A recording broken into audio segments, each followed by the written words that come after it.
pecado xingar? É pecado ter animal? É pecado transar? É pecado ir pra balada? Oi? Oi, tchutchucos da Fabi! Essa é a minha opinião sobre esse assunto. Eu queria muito ser agente da CIA. Ah, tá. Aê! Oi, tchutchucos da Fabi! Eu recebo uma enxurrada de mensagens todos os dias. Aliás, já vou aproveitar esse vlog e explicar por que eu não respondo tão rapidamente.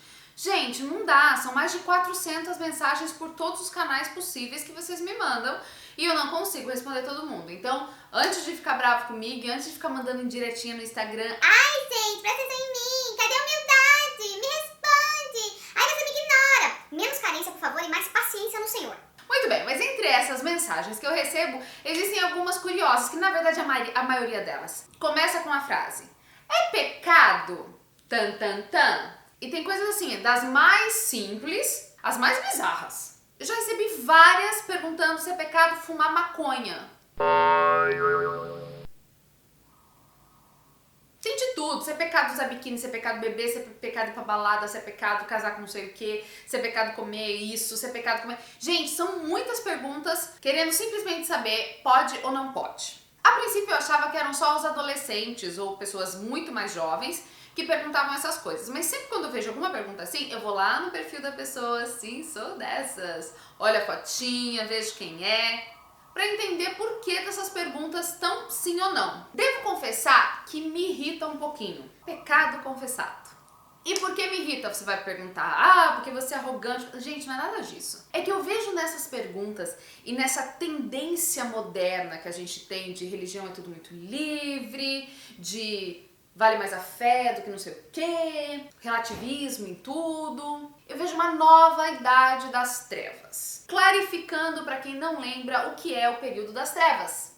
É aquele período da Idade Média onde não houve desenvolvimento do pensamento humano. E os historiadores dão esse nome porque você tem pouco avanço científico, cultural e de erudição. Isso acontecia porque a Igreja Católica Romana daquele período impedia o conhecimento. As pessoas não tinham acesso à cultura, à educação, e tudo que elas faziam era repetir o que os seus líderes religiosos lhes diziam e tomavam aquilo por verdade absoluta. É por isso que a gente tem o contraste do iluminismo, que veio logo depois, que é esse outro período, um avanço científico e uma certa quebra com a religiosidade. Acontece que eu não acredito que para ser religioso e ter fé você precisa viver nas trevas, na escuridão do conhecimento, científico inclusive. Mas ainda vou fazer um vídeo sobre isso. E por que eu tô falando que a gente vive um novo período das trevas? Porque nessa época as pessoas não tinham conhecimento de Deus, inclusive. Apesar do período ter sido denominado assim, porque na Idade Média a igreja mandava em tudo. Mas como a gente sabe, a igreja mandar em tudo não significa que Deus manda em tudo.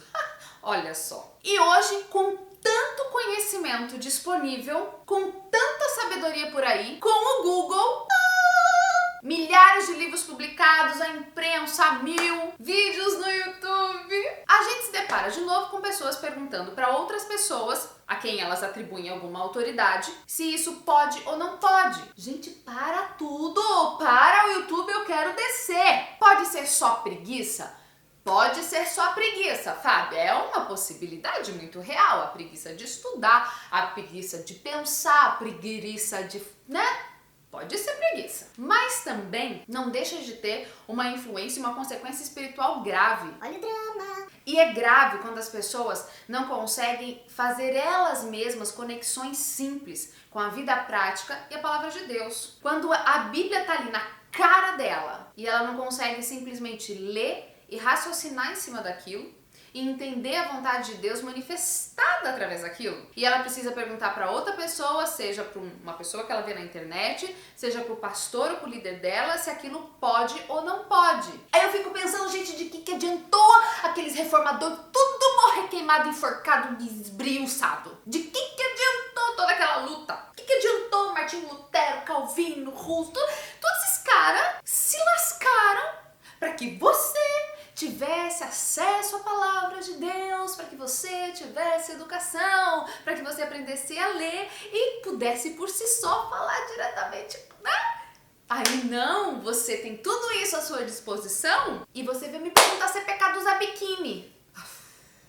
Gente, eu não tô desmerecendo pergunta de ninguém, porque lá vem os haters, né? Hate's gonna hate. A questão não é essa. Põe a mão na sua consciência, você vai ficar atribuindo. Você vai depender sempre que outra pessoa te diga o que é certo ou errado, que outra pessoa te diga qual é a vontade de Deus para determinados assuntos que já estão claramente determinados na Bíblia. Jura que você vai fazer isso? Sabe, mas às vezes é complicado, eu não entendo o que tá escrito na Bíblia. Bom, aí é outra coisa. A gente tem comentário bíblico, a gente tem dicionário bíblico, a gente tem milhões de explicações simples e populares para alguns assuntos que alguns julgam mais eruditos. Embora a Bíblia não seja nada erudita, ela seja bem clara.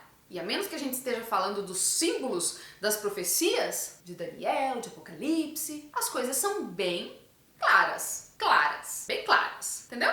Eu sei que em muitas igrejas, em muitas culturas, é incentivada essa dependência do líder religioso. Como se você tivesse quase que pedir a bênção para fazer alguma coisa. E se você discute ou argumenta, ainda vem com aquela ameaça. Cuidado com o ungido do Senhor. Para começar, a gente não precisa perguntar, né, se Deus ungiu mesmo. Tem uma galera aí que se autodenomina ungido, mas né, já não é comigo. Outro dia um pastor mandou eu ficar atenta às ursas. Acho que ele estava se referindo às ursas lá, lembra? Profetas, ursas...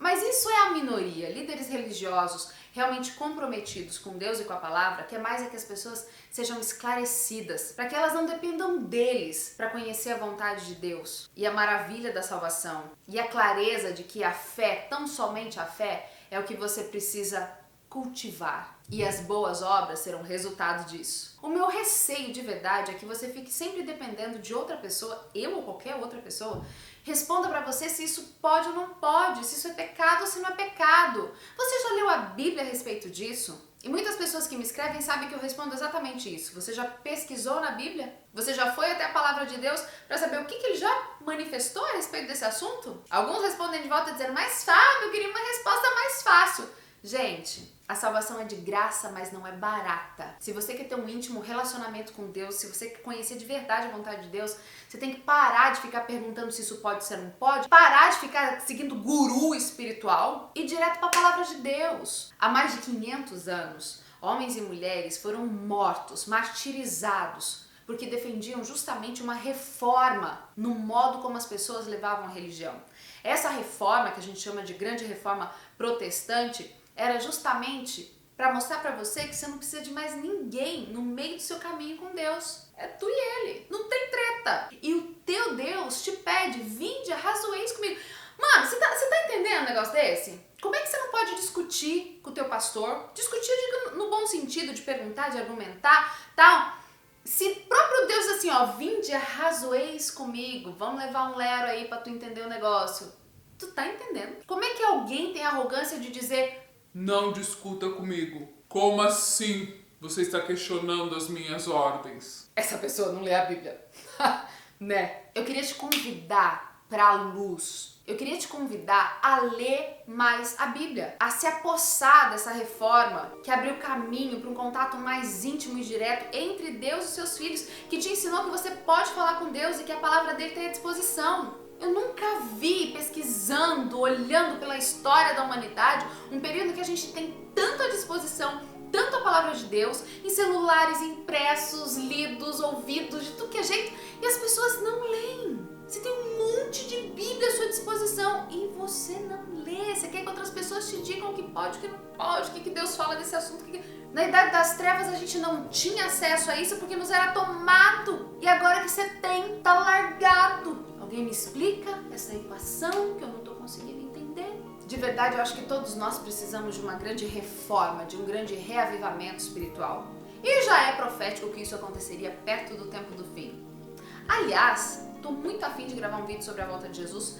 O farei em breve. Aguarde. Mas esse é mesmo para chamar a tua atenção. Será que você não está depositando em outras pessoas o seu crescimento, o seu amadurecimento e a sua estabilidade espiritual? É claro que todos precisamos de suporte, precisamos de pastores, de líderes que nos guiem, de padres que nos orientem, de líderes movidos pelo temor a Deus, que nos façam justamente ir a Deus. E não que se interponham no caminho entre você e Deus. Mas muitas vezes você mesmo abre mão da sua liberdade espiritual, depositando essa autoridade na mão de outra pessoa. Por preguiça! Ai, meu Deus, pensa nisso. aquelas suas dúvidas que você tem? Já foi pra Bíblia pra ver se Deus diz alguma coisa sobre isso? Se não, vá! Um beijo grande, espero que vocês tenham gostado desse vídeo. Se gostou, dá joinha, não se esquece de se inscrever aqui no canal. Compartilhe esse vídeo nas suas redes sociais. Vamos espalhar essa necessidade de reforma que é nossa e é tão urgente. Um beijo, tchutchucos, e até a próxima semana.